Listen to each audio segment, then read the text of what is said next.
Do you like your character? To be determined. How can you trust something before you experience it? You can't. That is why you buy all the promises that never deliver but deliver on time. You can only want something to be a certain way so that you have a certain energy filled within you. You can take someone's word for what the experience will be like, but their word is different than your word. Your bestie can tell you XYZ is the best movie ever, then you watch it, spend the time, and find it's not just bad, but painfully bad. Almost makes you wonder how you can be friends at all. Bad and good are subjective in most matters. What is life sustaining and life depleting to you is not the same to everyone else, unless it's universal need and desire for congruent survival.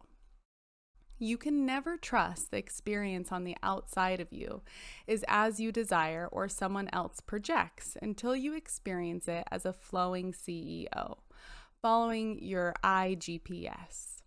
You can think so and so, this or that is the answer to your prayers, yet until you experience it or them steadily over time, you just can't truly know that. Trust yourself, not your projection of would, should, could be, what presently is, how it feels, and how or if you want to allow it further into your life.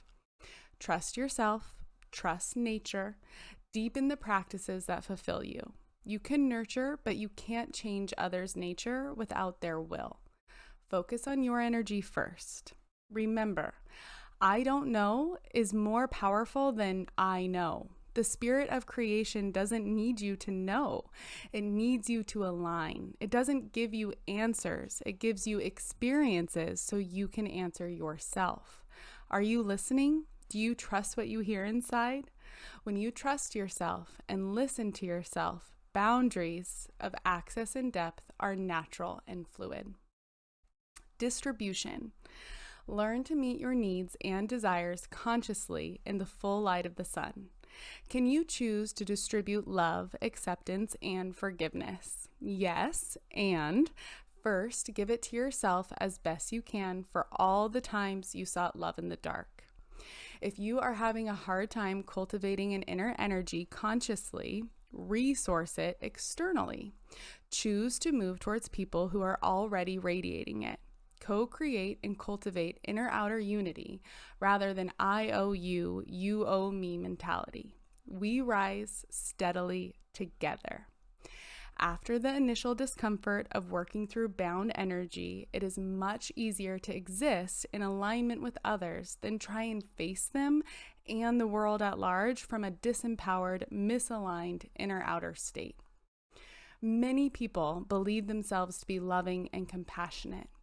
Yet, their love only extends as far as their preferences. That's okay. That can be a temporary state of development. For now, move towards your preferences as you learn to transmute life-depleting preference problems or attachments.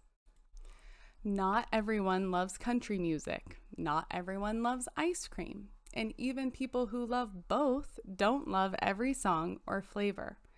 Let others be themselves and focus on cultivating your light, not the darkness you see in others. Shine light on the darkness inside and outside compassionately with the intention to transmute it, not root it through fighting its very real existence. Contracting into previous or present preferences, which give low energy supply, is holding on to energy longer than it serves you and others. Remember, preferences change. That's natural to maturity. Evolve. Alignment is self-directed trust. With conscious boundaries and distribution, your energy will naturally rise. Are you flowing and evolving as a conscious embodied observer? You are learning to self-regulate, maturing towards self-realization daily.